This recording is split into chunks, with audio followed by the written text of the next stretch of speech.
Assalamualaikum. Saya Kuzarina binti Ku Ahmad, nombor metrik 274224. Perwataan dokumen bertajuk Proklamasi Darurat oleh Yang di-Pertuan Agong Al-Sultan Abdullah Riyaduddin Al-Mustafa Billah Shah, Ibni Almarhum Sultan Haji Ahmad Shah Al-Musta'in Billah oleh mantan Perdana Menteri Tan Sri Muhyiddin Yassin dengan titah perintah Yang di-Pertuan Agong telah disiarkan di dalam laman web rasmi Pejabat Peguam Negara bagi perisytiharan darurat yang berkuat kuasa pada 11 Januari 2021 sehingga 1 Ogos 2021.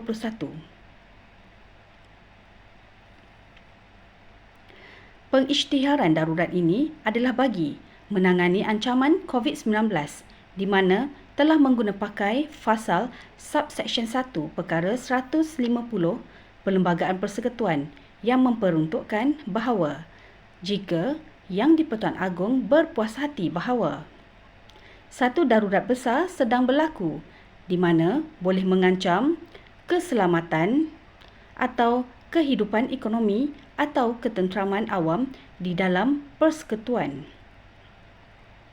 maka Yang di-Pertuan Agong boleh mengeluarkan satu proklamasi darurat dengan mengisytiharkannya.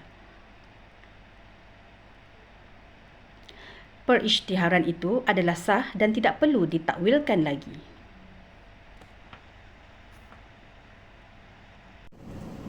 Assalamualaikum, saya Ernest Lina binti Yusof, 274149. Malaysia mengisytiharkan darurat pada 12 Januari 2021 oleh Yang di-Pertuan Agong. Tindakan ini diambil sebagai tindak balas kepada krisis politik yang melanda Kerajaan Perikatan Nasional di bawah pimpinan Tan Sri Muhyiddin Yassin dan sebagai cara untuk menangani dua faktor utama iaitu penyebaran COVID-19 dan untuk menangani peningkatan kes COVID-19 di Malaysia. Darurat diisytiharkan. Hasilnya, kerajaan mempunyai lebih masa ataupun lebih banyak kuasa untuk mengambil langkah pencegahan yang lebih ketat untuk menghentikan penularan virus seperti menghentikan aktiviti sosial dan ekonomi yang boleh menyumbang kepada penularan COVID-19. Jika Yang di-Pertuan Agong berpuas hati bahawa suatu darurat besar sedang berlaku yang menyebabkan keselamatan atau kehidupan ekonomi atau ketenteraman awam di dalam persekutuan atau mana-mana bahagiannya terancam, maka Yang di-Pertuan Agong boleh mengeluarkan suatu proklamasi darurat dengan membuat dalamnya sesuatu pengisytiharaan yang bermaksud sedemikian, kata Perdana Menteri. Tan Sri Muhyiddin Yassin menyampaikan pengumuman khas darurat di negara ini pada Januari 12, 2021. Sehingga Januari 2022, Malaysia telah menghadapi beberapa gelombang COVID-19 yang telah mempunyai kesan yang berbeza kepada negara ini. Di Malaysia, bilangan kes positif dan kematian COVID-19 terus berubah dari semasa ke semasa dengan peningkatan ketara kepada beberapa titik sepanjang wabak. Kerajaan sedang giat mengawasi keadaan dan memberikan pengumuman terkini melalui sidang media dan pengumuman terkini daripada Kementerian Kesihatan Malaysia KKM. Yang di-Pertuan Agong memberikan perkenan untuk melaksanakan darurat di Malaysia mulai 11 Januari 2021 hingga 1 Ogos 2021. Ketika perkenaan diumumkan, terdapat soalan adakah kemungkinan tempoh darurat ditamatkan lebih awal. Ya, ada. Tempoh darurat boleh ditamatkan lebih awal sekiranya kes COVID-19 harian dapat dikawal dan diturunkan dengan berkesan berdasarkan nasihat jawatan kuasa khas yang akan dibentukkan membabitkan ahli parlimen kerajaan dan pembangkang, para kesihatan dan pihak berkaitan. Assalamualaikum dan salam sejahtera. Nama saya Zuraida binti Yusof, nombor metrik 274693. Cabaran pengisytiharan darurat. pengisytiharan darurat pada Januari 2021 dan penguatkuasaan Perintah Kawalan Pergerakan PKP adalah dua langkah penting yang telah diambil oleh Kerajaan Malaysia untuk menghalang penularan COVID-19 di negara ini daripada melumpuhkan sistem kesihatan awam negara. Pengisytiharan darurat ini telah memberikan banyak cabaran kepada negara Malaysia dalam sistem ekonomi, politik dan juga sosial. Dari segi ekonomi Malaysia telah menghadapi cabaran besar dan mengalami kemerosotan yang sangat teruk sepanjang penularan COVID-19. Justeru itu, kerajaan telah mengambil beberapa langkah seperti membenarkan sektor ekonomi yang diperlukan atau penting terus beroperasi untuk memastikan ekonomi hidup rakyat dan ekonomi negara terus terjamin. Dalam masa yang sama, kerajaan telah melaksanakan Standard Operating Procedure SOP yang ketat bagi mengekang penularan jangkitan COVID-19 ini. Dari segi sosial, cabaran yang dihadapi dari segi sosial pula adalah masyarakat digalakkan untuk mematuhi semua SOP yang telah ditetapkan oleh kerajaan.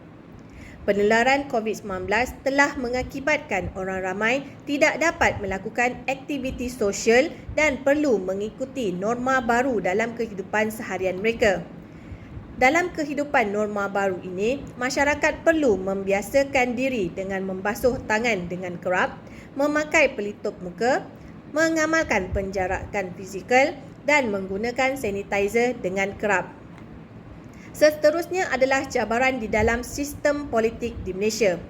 Arahan darurat ini telah memberi kesan yang besar kepada politik negara kerana Parlimen dan DUN tidak akan bersidang untuk tempoh masa tertentu.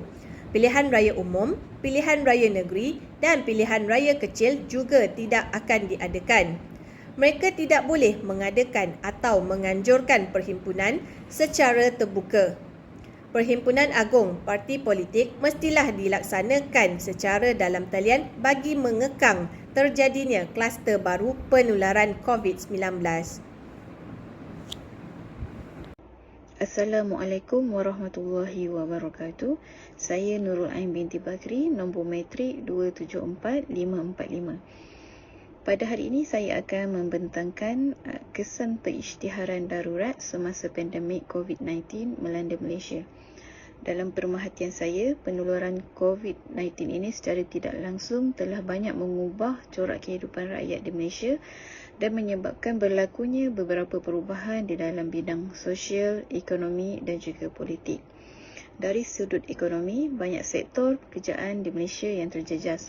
Sektor ekonomi yang besar seperti sektor pengangkutan, pelancongan dan perhotelan telah ditutup secara keseluruhan bagi membendung penularan wabak COVID ini. Tambahan pula, ramai rakyat kehilangan punca pendapatan telah menjadi trend pada masa itu. Manakala dari sudut politik pula, dilihat kesannya dari perintah PKP, Perintah Kawalan Pergerakan yang diumumkan oleh kerajaan telah menyebabkan beberapa persidangan di dalam Parlimen menjadi terhad dan ditangguhkan. Parlimen dan DUN tidak akan bersidang untuk tempoh masa yang tertentu. Pilihan raya umum, pilihan raya negeri dan pilihan raya kecil juga tidak akan diadakan. Oleh itu, pelabur luar lebih berminat untuk memilih negara lain seperti Laos dan Vietnam sebagai destinasi pelaburan mereka.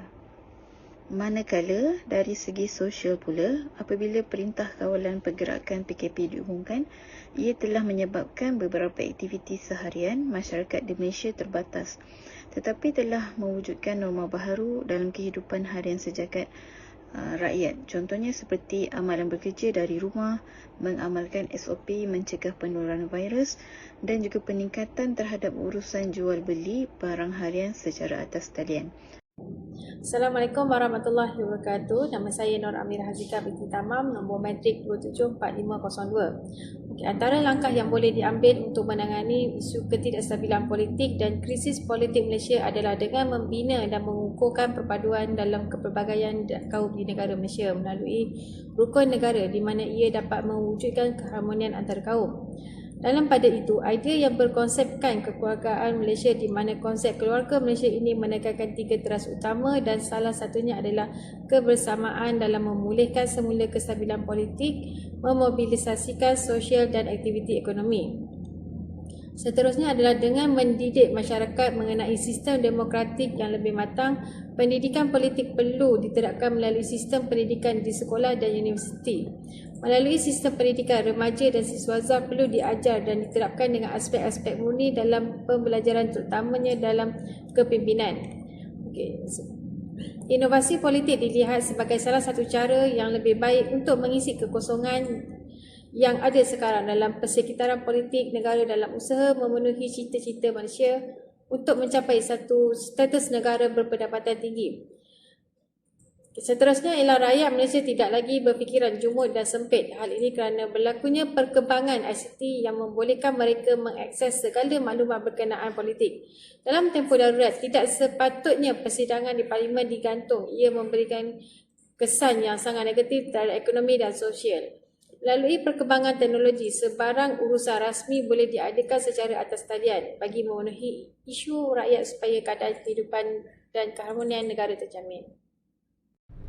Kesimpulannya, Yang di-Pertuan Agong memainkan peranan yang penting dalam sistem pemerintahan di Malaysia, di mana Yang di-Pertuan Agong merupakan simbol keseimbangan dalam politik, ekonomi dan sosial negara. Dengan langkah proaktif yang dilaksanakan oleh Yang di-Pertuan Agong untuk mengisytiharkan proklamasi darurat dengan peruntukan akta sedia ada di dalam Perlembagaan Persekutuan dapat mengelakkan berlaku situasi huru-hara dan panik di kalangan rakyat. Sebagai pemimpin nombor 1 negara, Yang di-Pertuan Agong berjaya meletakkan kepentingan negara mendahului kepentingan baginda dengan memastikan kedaulatan negara terjamin. Rakyat amat menjunjungi tindakan yang dilakukan oleh Yang di-Pertuan Agong sewaktu penularan COVID-19, di mana rakyat menjunjung taat setia kepada Yang di-Pertuan Agong dengan berpaksikan Perlembagaan Persekutuan dan rukun negara. Raja ditaati, raja dihormati.